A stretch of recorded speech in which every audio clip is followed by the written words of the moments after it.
almost busted in Laredo, but for reasons that I'd rather not disclose. I smoke pot, and I like it a lot. Hi, this is Willie Nelson. I learned a long time ago that marijuana is a lot safer to use than alcohol. There's absolutely nothing wrong with the responsible use of marijuana by adults. It's time we stopped arresting and started respecting responsible marijuana smokers in America.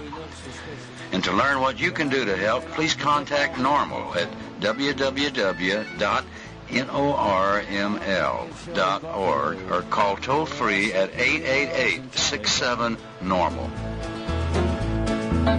The show was long and we were just sitting there, and we'd come to play and not just for the ride.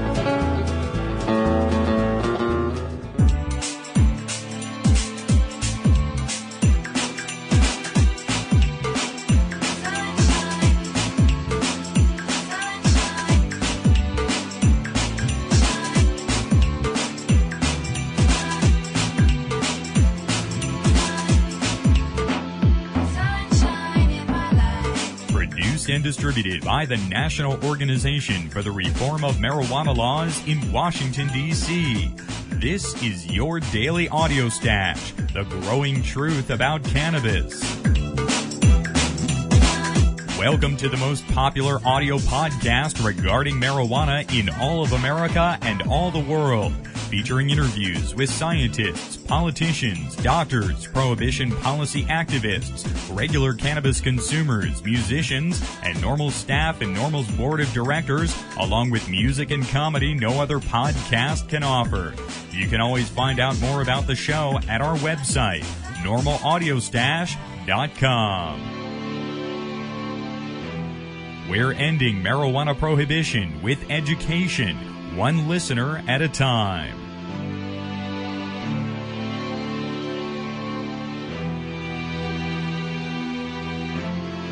Welcome back to NORML's Daily Audio Stash today. It's Wednesday, November 7th. I'm your host, Chris Goldstein. Take a moment to join us here at NORML. Help us end marijuana prohibition in America. Just visit norml.org to make your donation or join NORML today. Folks, it's a very exciting day after Election Day today with great results in from both Denver, Colorado and Haley, Idaho. Marijuana also came into play as an issue in a vote in Cincinnati, Ohio. We're going to speak with Mason Tvert, the director of SAFER in the Mile High City of Denver, Colorado, here in the program today. Talk about the results on I-100. We'll also speak with NORML's executive director, Alan St. Pierre. We'll talk about the different initiatives happening around the country and get some more details on the lowest law enforcement or deprioritization ordinances out there. Also in the program today, we've got our regular weekly segment with Dr. Mitch Earlywine, our cannabis science segment. We're going to discuss the story from last week's NORML News press release that pot use has actually dropped in Great Britain since they reclassified cannabis to a lower level in their controlled substances scheme over there. More on that with Dr. Mitch Earlywine today in our cannabis science segment. Let's get right into our election roundup today. Here's breaking news. Our breaking news today, marijuana ballot initiatives pass in Denver and Haley, Idaho. Deprioritization momentum continues. Voters in Denver, Colorado and Haley, Idaho approved ballot initiatives yesterday, decreasing penalties for adults who possess and use cannabis. In Denver, 56% of voters approved initiated Question 100, which directs the Denver Police Department and the City Attorney's Office to make activities related to the investigation, citation, and or arrest of adult cannabis users their lowest law enforcement priority, and would also appoint an 11-member marijuana policy review panel to monitor police activity as it pertains to cannabis law enforcement. The vote marks the second time in 3 years that a majority of Denver's citizens have elected to liberalize local pot penalties. In 2005, Denver voters approved an ordinance that sought to abolish civil and criminal penalties for the possession of up to 1 ounce of marijuana by citizens aged 21 and older. However, local police disregarded the municipal ordinance, instead electing to enforce state cannabis laws, which mandate a civil fine for minor marijuana possession offenses. This year's deprioritization effort was launched in response to local law enforcement's failure to abide by the 2005 ordinance. Seattle voters passed a similar law in 2003, which has led to a 75% reduction in citywide marijuana arrests. Several other cities, including Santa Cruz, California, Missoula, Montana, and Columbia, Missouri, have enacted similar initiatives in recent years. In Haley, Idaho, a city of about 7,000 residents, voters passed 3 of 4 ballot initiatives regarding marijuana. The initiatives were sponsored by the Liberty Lobby of Idaho and coordinated by activist Ryan Davidson. Just over 1,200 of the estimated 3,400 registered voters in the city cast ballots in yesterday's election. The 3 initiatives that passed covered the following areas: to legalize the medical use of marijuana, to legalize the farming of industrial hemp, and to make marijuana enforcement the lowest priority for city police. A community oversight committee is tasked with implementing the new ordinances. The 4th marijuana initiative in Haley, which did not pass, would have required the city to tax and regulate all marijuana sales within the city, and would have created a separate community oversight committee to implement and explore full marijuana legalization. The 3 initiatives that passed also require the city of Haley and other agencies of local government to lobby other branches of government in the state for marijuana law reform. More information about the initiatives are available on NORML's website at NORML.org. Stay tuned today for full election coverage. We'll speak with Mason Tvert in Denver, Colorado, and Alan St. Pierre in Washington, D.C. That's coming up next.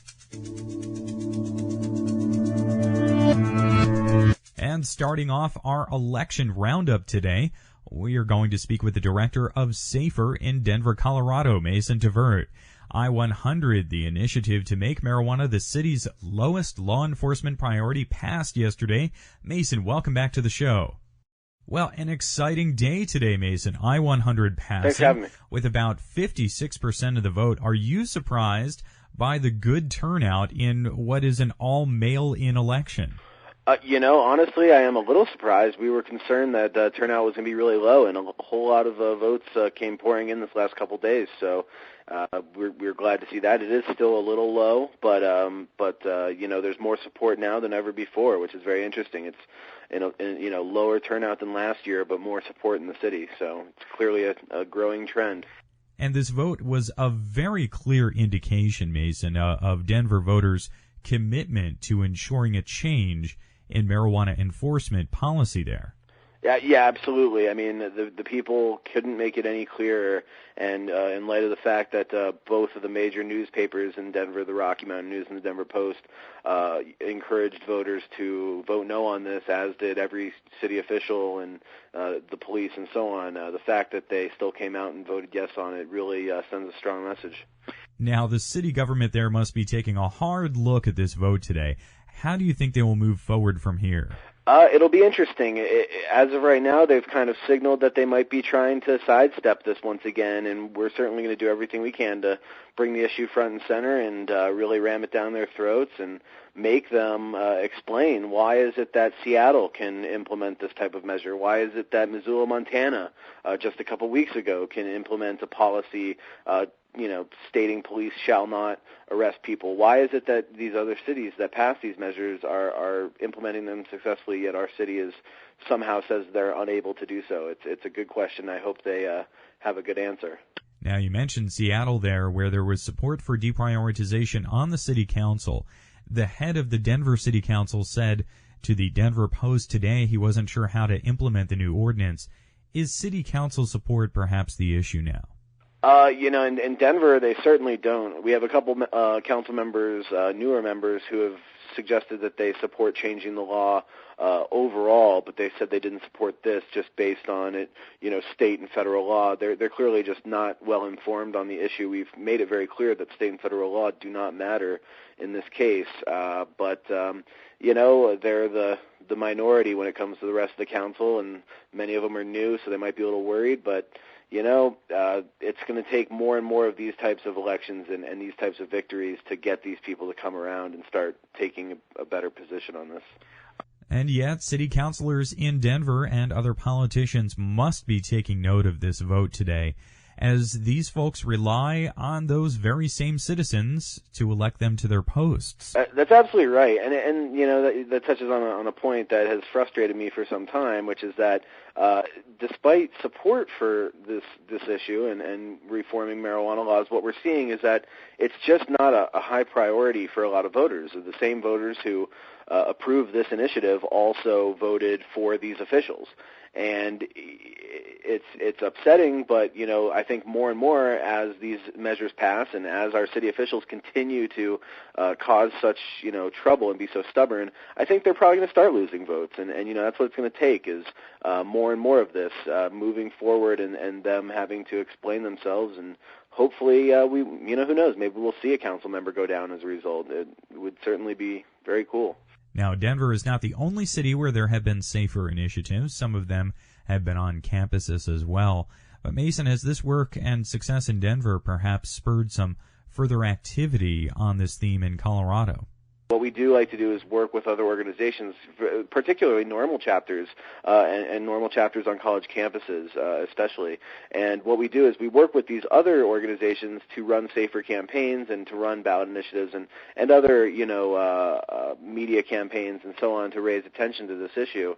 And we would like to see that continue to happen. So hopefully this will get more people motivated and jazzed and ready to go. And we're certainly willing to help anyone we can take action in their area. Now, looking at the media over the last few days, of course, there was the New York Times article yesterday. The media has focused on the initiative and the successful initiative in 2005, as well as some mention of the increase in local arrests. Yeah, absolutely. I mean, when you look at the numbers, there's just no denying it. It's part of why we're doing this. As we all know, arrests are at an all-time high nationally, and that's also the case in Denver.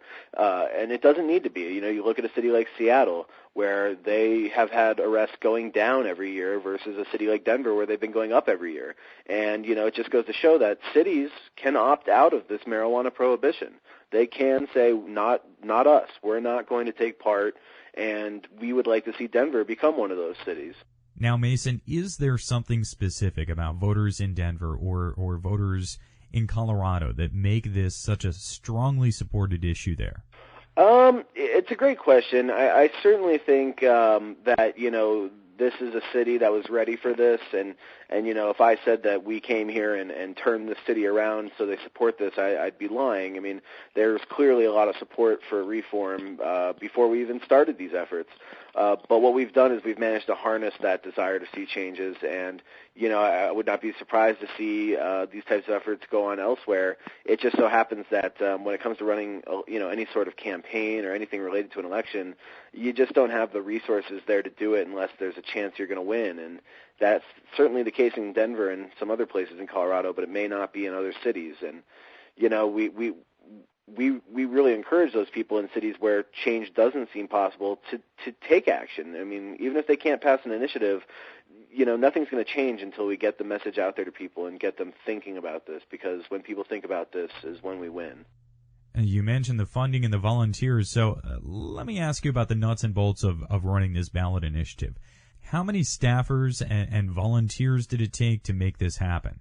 We basically spent less than $50,000 on this entire endeavor. So including the petition drive, everything, we actually spent about $46,000. That includes two staff members, myself and one other individual, and then the rest of it was really fueled by volunteers. We had probably about 100 or more people get involved at some point or another doing something, whether it was coming to a rally or making phone calls here this last week or just handing out flyers. But we had a good solid core of maybe 20 people that were really involved, and that's generally how it works. But we found that over the last 3 years, more and more people are getting more and more involved, and that's what building a movement's all about. Righto. So definitely some funding, a core group of volunteers, and a very dedicated staff, and you've got a successful ballot initiative in one of America's largest cities. Well, Mason, many, many thanks again for joining us here today. And a big congratulations to you and your volunteers for this momentous win in Denver. I look forward to speaking with you again very soon. Thanks so much. Thank you again. Mason Tvert is the director of Safer Alternative for Enjoyable Recreation in Denver, Colorado. You can find them online at saferchoice.org. We have links to them on our website today at normalaudiostash.com. Stay tuned. We've got Alan St. Pierre coming up next. He's going to give us a roundup of what happened in Haley, Idaho. Also talk about deprioritization ordinances in general and the momentum moving forward for marijuana law reform around the country right now. Stay tuned. Also today, we've got our Cannabis Science segment with Dr. Mitch Earlywine coming up later in the show.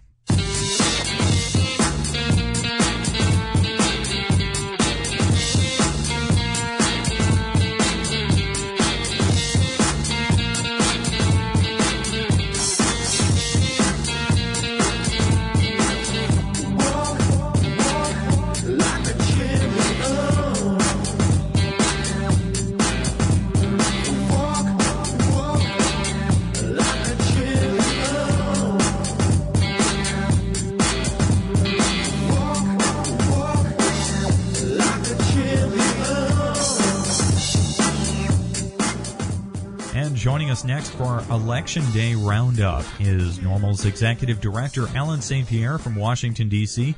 Alan, welcome back to the show today. Good day, Chris. A very good day looking at these election results today. Alan, let's start off by talking about Haley, Idaho, which passed 3 of 4 ballot initiatives that liberalize marijuana policy locally in a town of about 7,000 people. Yes, it was great to, by about 10 o'clock Eastern Time last night, Tuesday, to be able to, through the Internet, ascertain that these 2 locales had, in fact, passed in the affirmative the initiatives before them, at least in the case of Denver, and in Haley, 3 of the 4 initiatives. And were you surprised to see such a small city in Idaho pass this type of new marijuana ordinance? Generally, yes, because Idaho would be in that, depending on how you view things, lowest or top tier of states that really just have not only bad marijuana laws on the books, really, really aggressive enforcement, but little or no cannabis community per se. Even in the major towns or cities such as they are in Idaho with universities and colleges, there just hasn't been much cannabis culture there. So it was really heartening to see that a small town would move in that direction, and I say that with some irony because I think it was just 2 or 3 years ago, the anti-drug group Drug Free America Foundation somehow glubbed onto Idaho as being a potential hotbed of reform, and they put out this absurd, 30-minute long anti-marijuana / anti-NORML videotape called Idaho in the Balance, and it is hysterical to watch, but kind of prescient in that it did likely predict that there was going to be some changes that even we didn't envisage. And it is a very interesting case, as the 4 initiatives dealt with almost all of the ways one could liberalize marijuana laws. They included legalized medical marijuana, hemp farming, a lowest law enforcement priority ordinance, and the one that didn't pass, which would have taxed and regulated all marijuana sales. So a pretty comprehensive approach there in Haley. Yeah, that was a very good example of taking essentially the 4 major issues around cannabis: legalization, decriminalization, medicalization, and industrial hemp, and just simply ask the citizens, pull a lever, push a button, what do you want? And I think it was very informative, as it always is, these local and state initiatives at informing the media and the general public and policymakers about what people genuinely want to see in reform of marijuana laws, and not based on semi-annual polls that come out from, say, large news organizations. Also, too, Alan, there was a vote out in Ohio where marijuana came into play this week. We got the story in this morning from Paul Armentano. He was alerted by Rob Ryan at the Ohio Patients Network. But in Cincinnati, where marijuana laws were made harsher by local government, there was a ballot initiative to raise the local sales tax in order to pay for a new jail. And the Ohio Patients Network and others rightfully argued that a change in marijuana policy could have contributed to more jail space being needed, and the voters ended up turning down that tax yesterday. Yes, that certainly was a initiative that was a little under the radar scope, one, because as you indicated, it didn't really have a one-to-one connection to cannabis, except for the opponents of this initiative, in this case proponents of marijuana law reform, were readily able to tie the increased cost of prisons and the taxation therein in marijuana law reform and prohibition. And so they were apt in pointing out that it is often the marijuana consumer who will be occupying one of those jail cells, and the cost therein to the taxpayer.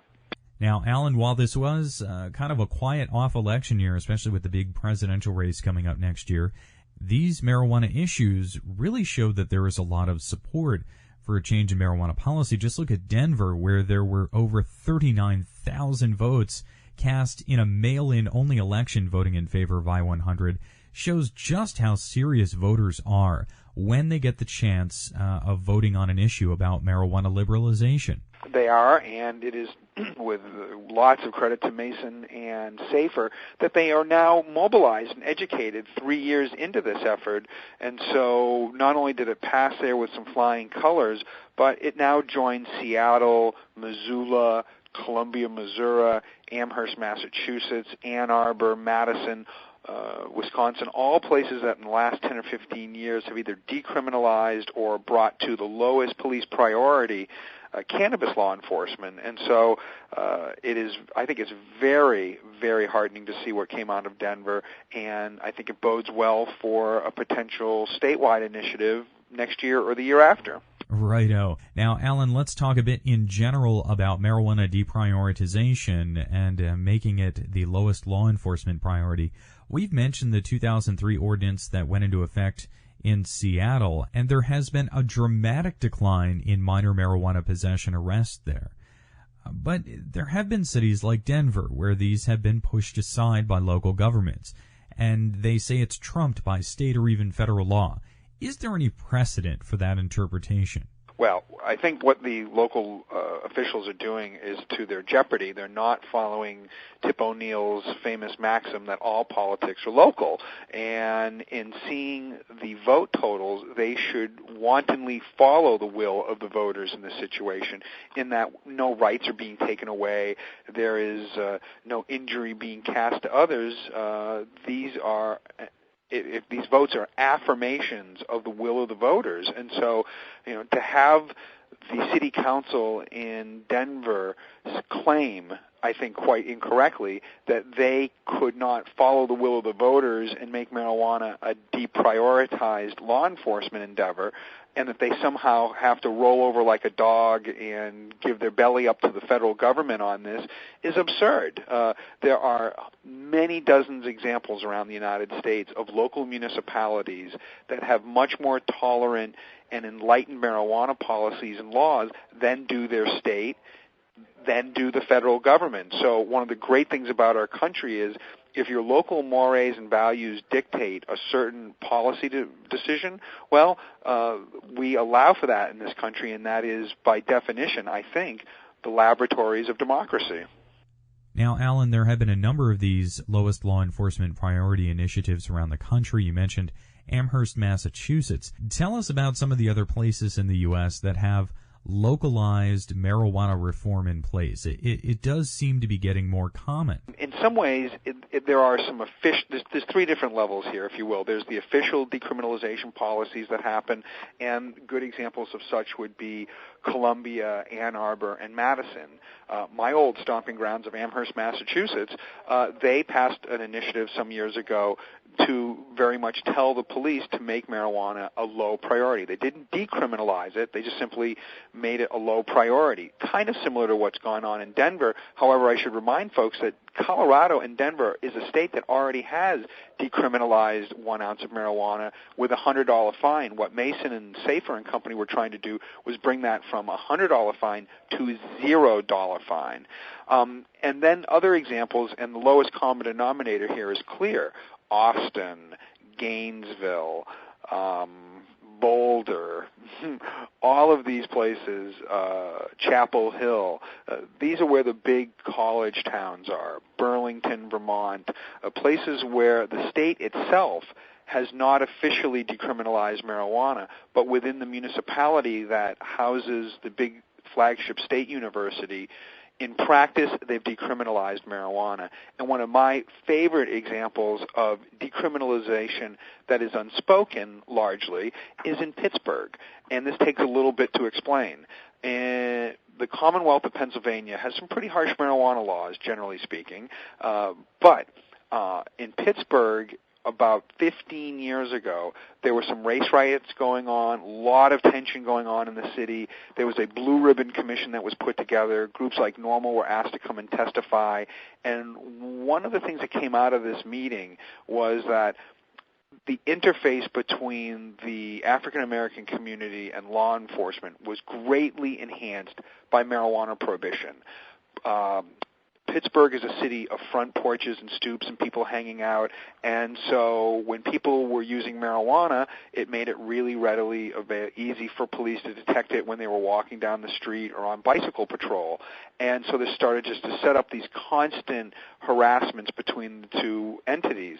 And so it was recommended that if marijuana could be decriminalized, then that would reduce this friction that was really starting to fuel serious race relation problems in the city. So the city administrators and the elected officials did not have the political will to say, we are going to decriminalize marijuana.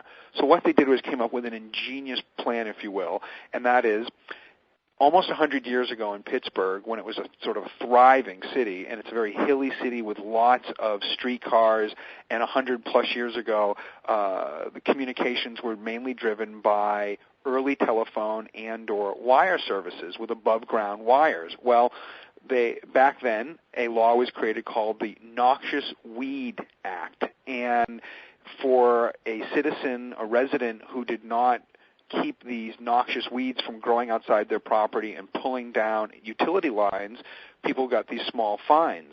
Well, today, if you were outside of a Pittsburgh Penguins game or a Pittsburgh Steelers game and you were to get caught with a small amount of marijuana, as an example, today you would get a small fine, and if you really paid attention to what the public law is stated on your ticket, you'd find out that it's almost a 100-year-old law called the Noxious Weed Law. So, in fact, Pittsburgh has decriminalized small amounts of marijuana, but they would not say so publicly. That is very interesting because in Denver, the police say, oh, it's already a low priority for us, but the arrests go up 15% in 2 years alone.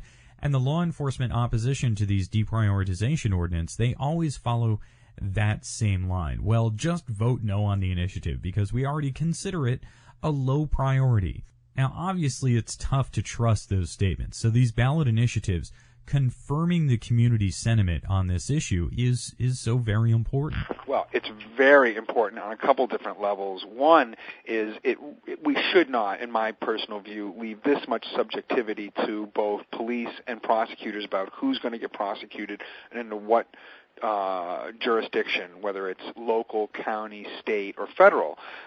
And second, these are really important on a couple different levels. One, these initiatives are a relatively low-cost way to educate the general public.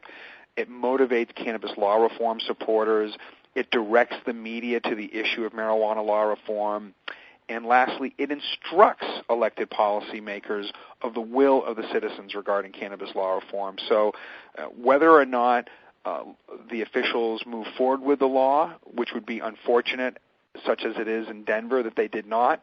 But what did it do? It created a second round of votes in Denver. It has now been affirmed by vote. It's been discussed widely in the media and editorial and columnist pages. So, again, for the relatively low cost, Mason and Safer have done a great thing in Denver in re-educating what, in essence, is the base of the entire state. A large chunk of the entire state's population is in the Denver metro area, and as we can see, a majority of them clearly, affirmatively support reforming marijuana laws. Now, Alan, since these have been year after year and many of these have passed, Do you think that it's getting easier to pass this type of ordinance in a city? Indeed. In fact, because of last night's success, I've already talked to a couple of different leaders in marijuana law reform and drug policy, including some major funders, and I'm going to guess that by this time next year, many of us will be talking about or celebrating votes in places like Michigan, Oregon, Massachusetts, possibly California and Nevada, and because of the success in Colorado, in Denver, maybe another Colorado initiative will come about. So this time next year will be many times more busy because of the efforts and successes of this year and the prior years. And successful initiatives, the passage of federal and state legislation, these are the great fruits of grassroots activism. But the most common question you and Keith get is, when will marijuana be legalized? Many are ready to mark their calendar right now.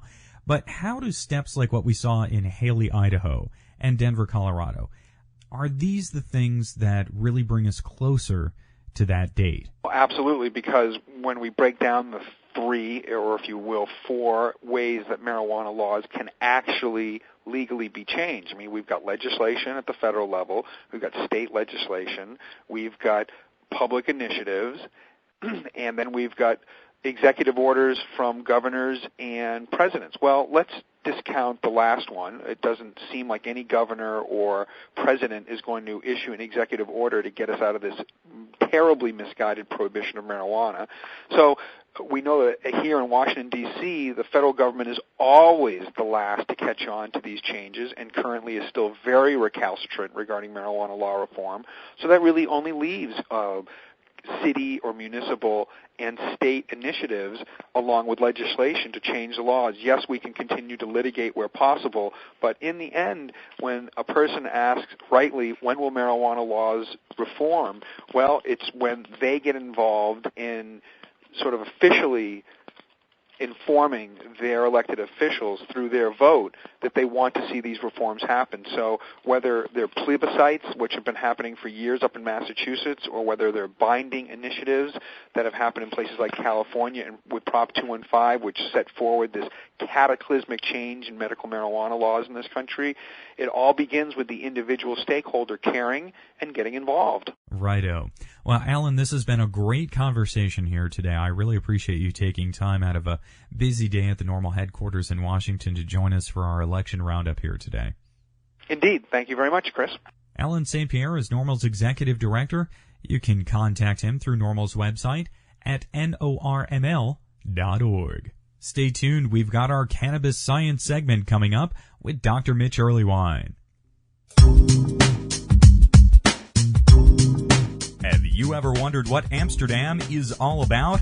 Don't just read about the culture that has accepted cannabis. Experience it firsthand with CS Travel's Sensible Amsterdam Tour with NORML. Travel to one of Europe's most beautiful cities this January for an educational and recreational visit to a city that regulates cannabis like alcohol. CS Travel has arranged an exclusive visit for reform-minded Americans that includes a private tour of some of Amsterdam's most renowned coffee shops, educational seminars with coffee shop proprietors, local law enforcement, members of the Cannabis Retailers Association, and NORML staff. Entertainment includes a special evening at the Boom Chicago Comedy Club, canal tours, visits to the city's many museums, including the world-famous Van Gogh Museum.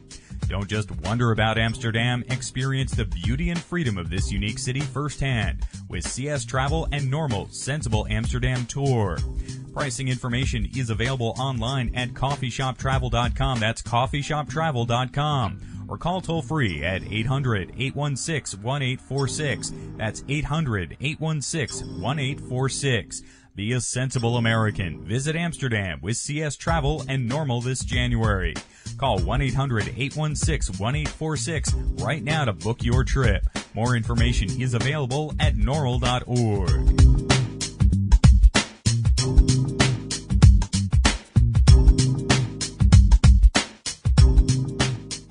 You're listening to NORML's Daily Audio Stash.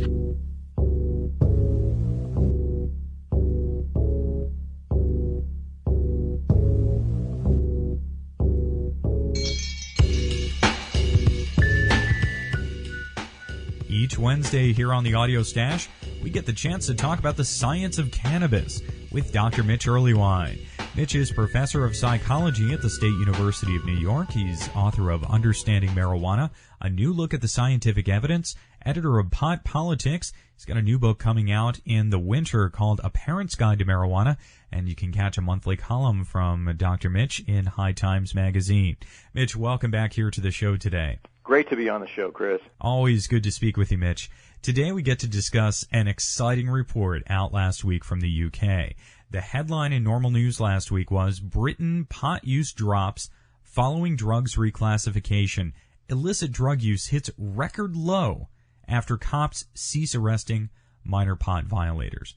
Now, there has been a push since Gordon Brown took over the job of Prime Minister there to reclassify cannabis and make it more restricted again. But this data shows that the deterrent effect that many seek was gained here by liberalization and not by criminalization. Is the data here a surprise, Mitch, or was this somewhat expected? It's funny because I definitely had hopes of results like this, and I knew in my heart that by giving law enforcement an opportunity to focus on real crimes and hard drugs, that the hard drug use was definitely going to go down. But I had no idea that actual cannabis use would go down, and I was taking a close look at these surveys and saw, these are really good methods. I really trust these data. This looks like a superb way of measuring what they're trying to get at, and in fact, people are using less cannabis in a company with this decrease in the penalties. I think this is particularly timely because, big wigs in the British government are saying, we need to go back to the old ways. We need to make sure pot penalties are more severe. And in fact, these data suggest that is not only not necessary, but in fact potentially harmful. When I talk to folks in the UK about how this could happen, how could it be that with decreased penalties, use would actually go down, a lot of them mention that folks often get offered cannabis and think, well, this may be my last chance, given what the penalties are. I better go ahead and use it now, even though I may not have it as my top priority. And in fact, when you look at the use in the previous month, now that the penalties aren't so bad, people seem to think, maybe I will actually get another chance, and they don't feel compelled to use every time they have the opportunity. I find that a curious mechanism and one that's really worthy of further investigation. That is very, very interesting. And when we talk about a drop in use, it wasn't just a little. Among Britons aged 16 to 24, cannabis use dropped 20%. That is huge. Much more of an effect than any criminalization measures or harsher enforcement. Well, and in fact, like all our public service announcements, all our intense school education programs never get a 20% drop. And so this is really an astounding thing. And again, I think part of it may be this forbidden fruit thing we've talked about before. We've seen in the social psychology literature, you make something forbidden, and sure enough, people want it all the more. Now that it's not such a big deal, perhaps people just really don't have the same kind of draw to it simply as an opportunity to defy authority. Now, Mitch, here in the U.S., among those aged 18 to 25, the regular use of cannabis is almost twice what it is in the U.K. We have far harsher laws, policies, and penalties.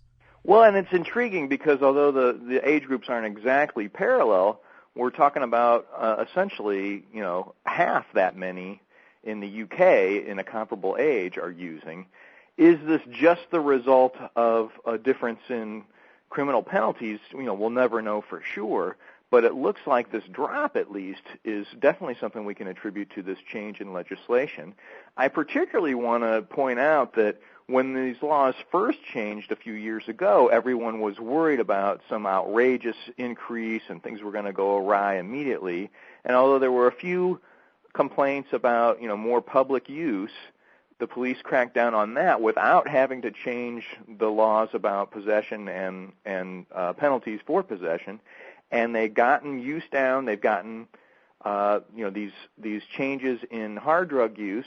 And I'm eager to find out, because these data will also be available soon, is how have things changed as far as arrests for other violent crimes are? Because it seems like now if law enforcement has more time, because they're not wasting time, fingerprinting and, taking folks down to down to the station for minor pot offenses, is there an opportunity to increase arrests on the kind of crimes we really want to make sure people get arrested for, like the violent crimes?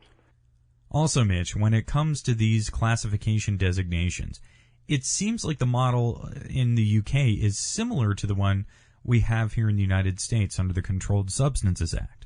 Well, it's interesting because at least depending on how you look at it, ours is modeled a little bit like theirs.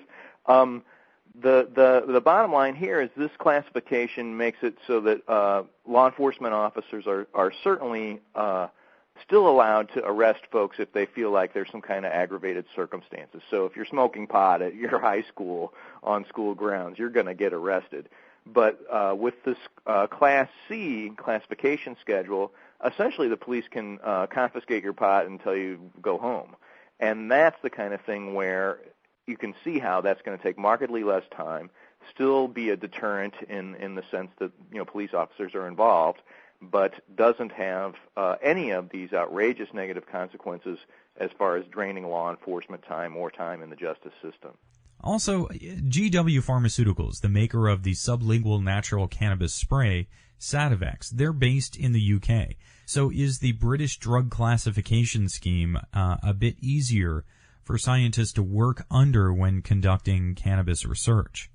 What I'm hoping to see actually is more of the British, UK scientists getting an opportunity to do some of the medical work that we've been begging to have done here in the United States. So, recently a number of folks at the ONDCP have been criticizing what little work we can get done here on what I think are some real nitpicky grounds, and the opportunity to maybe sidestep some of the problems we have in research here by going to the UK and administering cannabis to those who need it most is, a big chance to gather the kind of data that we could then use to make these arguments. I realize that sort of reflects my naive and tacit assumption that the ONDCP and the DEA would follow a rational argument. But again, as more and more data are collected, I feel like the utility of medical use is definitely going to be continued to get support, and the opportunity to point out that the negative consequences of cannabis use are really minimal, and that the biggest problem right now is the set of legal problems created by these penalties for possession more than any negative consequence ever associated with the actual use of the plant. And Mitch, do you think this report by the Home Office will have some impact on the UK? Perhaps quell this call to move cannabis back to a more criminalized place? The report's only been out a few days, and I am not seeing the kind of hype that we saw previously this year when cannabis and psychosis links were hypothesized, so that's a little disappointing. Nevertheless, I don't see the continued push for these reclassification stories, so I'm not seeing a lot of even the more conservative papers continue their cry out for, let's return back to this Schedule B arrangement, and I'm hoping that maybe this is working in the sense of maybe it won't get a lot of coverage as far as these results, but it'll at least put a damper on these cries for altering the schedule and increasing penalties back to the old days. Righto. Well, Mitch, this has been a great conversation, as always, here today. I really appreciate you joining us each week here on the Audio Stash. Oh, hey, thanks for having me. Thank you again, Mitch. Dr. Mitch Earlywine is author of Understanding Marijuana, A New Look at the Scientific Evidence, editor of Hot Politics. He's got a new book coming out this winter called A Parent's Guide to Marijuana. You can catch a monthly column by him in High Times magazine, and he teaches at the State University of New York at Albany. Dr. Mitch joins us each Wednesday here for our Cannabis Science segment.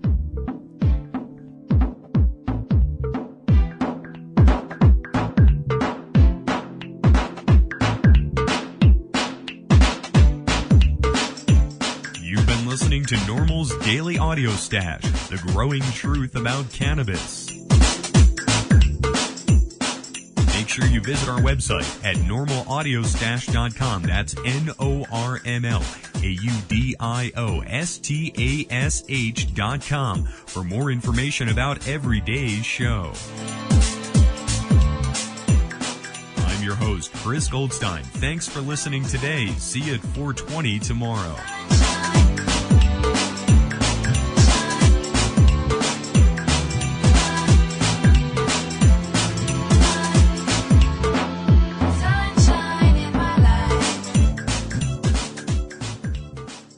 podcasting technology of NORML is made possible by Red Aphid Interactive Media. More information at redaphid.com.